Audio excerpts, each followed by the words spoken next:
ఈ ఫోటోలో కనిపిస్తున్న జంట పేరు నందిని, వెట్రిమారన్. చిన్నప్పటి నుంచి ఒకే స్కూల్లో చదివారు. సాఫ్ట్వేర్ ఇంజనీర్లుగా ఒకే కంపెనీలో ఉద్యోగం సంపాదించారు. చిన్నప్పటి నుంచి పరిచయం ఉండటంతో వీరి స్నేహం ప్రేమగా మారింది. అయితే వెట్రిమారన్ను అనుమానభూతం ఆవహించింది. పుట్టినరోజు నాడే ప్రియురాలిని అత్యంత దారుణంగా హింసించి చంపేశాడు వెట్రిమారన్.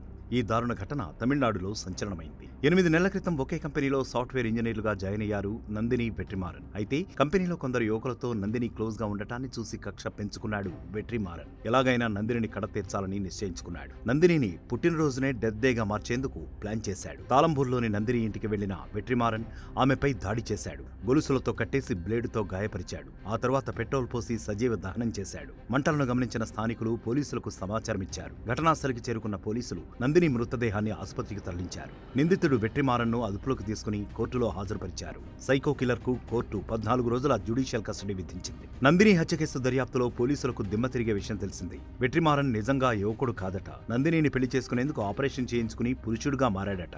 అంతేకాదు, ఈ హత్య కేసులో ఓ ట్రాన్స్జెండర్ పాత్ర కూడా ఉన్నట్లు పోలీసులు అనుమానిస్తున్నారు. మరిన్ని వీడియోస్ కోసం ఛానల్ ని సబ్స్క్రైబ్ చేయండి. లేటెస్ట్ అప్డేట్స్ కోసం వాట్సాప్ ఛానల్ ని ఫాలో చేయండి. అండ్ లింక్ డిస్క్రిప్షన్ లో ఉంది.